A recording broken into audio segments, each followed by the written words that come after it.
الرحمن الرحیم، ایک نئے پروگرام کے ساتھ حاضر خدمت ہیں۔ اس دفعہ ہمارے یہاں ایک نئی جنگ جو ہے اس کی تیاری ہوگی۔ آپ حیران ہوں گے سن کے کہ میں نے جنگ کا لفظ کیوں استعمال کیا۔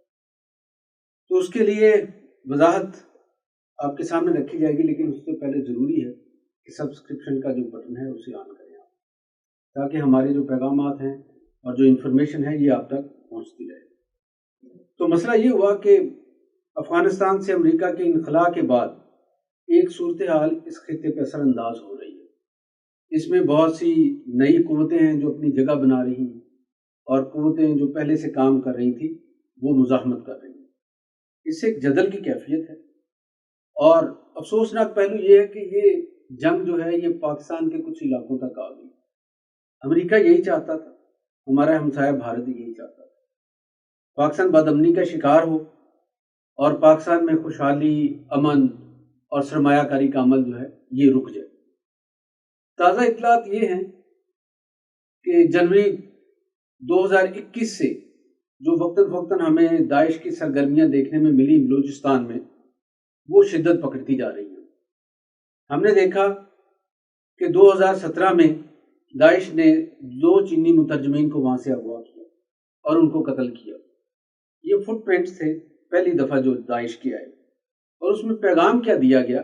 پیغام مقامی طور پہ جو مزاحمت کر رہی ہیں وہاں پہ عسکریت پسند تنظیمیں، ان کو یہ دیا گیا کہ ہمارا اور آپ کا ایجنڈا ایک ہے۔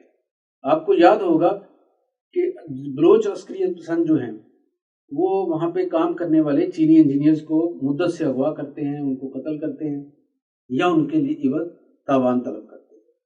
تو جب داعش نے وہاں سے چینی انجینئرز کو اور مترجمین کو اغوا کرنا شروع کیا اور قتل کرنا شروع کیا، تو انہوں نے مقامی جو تنظیمیں تھیں ان سے ہم آہنگی پیدا کرنے کی کوشش کی اور یہ پیغام دیا کہ ہم آپ کے ایجنڈے کے لیے خطرہ نہیں ہیں، تو اپنے لیے سپیس بنانے کی کوشش کی۔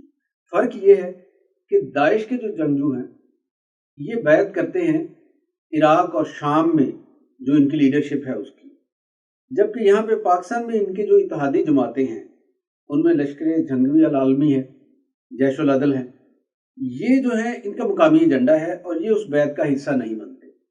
ان کے اندر کوئی مثل کی ہم آہنگی ہے جس کی وجہ سے یہ ساتھ دیتے ہیں۔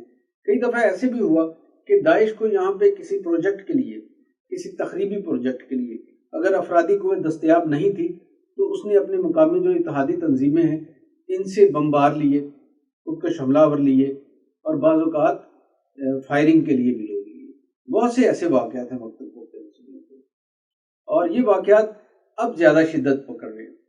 ہم نے دیکھا کہ کچھ عرصے پہلے ابھی لاہور میں ایک واقعہ ہوا، اور اس واقعے میں ایک کار استعمال کی گئی، اس میں بارودی مواد رکھا گیا تھا، اور وہ کہاں پہ رکھا گیا تھا یہ ساری چیزیں ہم پچھلے پروگرام میں بھی ایک میں عرض کر چکے ہیں اور میڈیا کے باقی ذرائع پہ بھی نشر ہو چکی ہے۔ اس میں جو لوگ پکڑے گئے ان کا تعلق جو نکل رہا ہے وہ داعش کے ساتھ ہی نکل رہا ہے۔ اب داعش پہلے جو سیٹلڈ ایریا سٹی بڑے ہیں وہاں پہ نہیں رہی، یہ بلوچستان کی حد تک رہی، لیکن اب انہوں نے جو واردات کی ہے وہ لاہور جیسے شہر میں کی، تو یہ ایک اور تشویش کا باعث تھی یہ چیز۔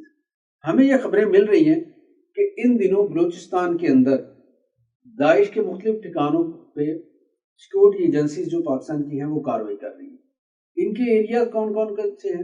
مستوم اس میں شامل ہے، اس میں نصیر آباد شامل ہے، اس میں ڈیرہ مراد جمالی شامل ہے، کوئٹہ شامل ہے۔ ان علاقوں پہ خاص طور پہ داعش کا فوکس ہے، اور وہاں پہ وہ بد امنی پیدا کر رہی ہے۔ ان میں لوگوں کے قتل و غارت بھی ہے، اغوا کے معاملات بھی ہیں، اور اسی طرح سے ان لوگوں کو قتل کرنا بھی ان کے ایجنڈے میں شامل ہے جو اسٹیٹ کی، پاکستان اسٹیٹ کی جو حمایت کرتے ہیں یا اس کے مفادات کا تحفظ کرتے ہیں۔ تو یہ ایک صورتحال ہے، وہاں پہ پریشان کن یقیناً ہو سکتی ہے، لیکن اس کے ساتھ اچھی خبر یہ ہے کہ پاکستان کی جو سیکورٹی ایجنسیز ہیں اور جو سیکورٹی ادارے ہیں وہ الرٹ ہیں، اور انہوں نے ہر جگہ پہ جہاں جہاں پہ داعش کے فٹ پرنٹس تھے وہاں پہ وہ پہنچے ہیں، اور اگلے چند دن کے اندر ہم دیکھیں گے کہ خاصا اس کا دباؤ جو داعش کا وہاں پہ پیدا کیا گیا وہ کم ہو جائے گا۔ کاروائیاں جاری ہیں، تو اس حوالے سے جیسی اپڈیٹ آتی رہیں گی ہم آپ کو اس پہ اطلاع بھی کرتے رہیں گے، آپ کو آگاہ بھی کرتے رہیں گے۔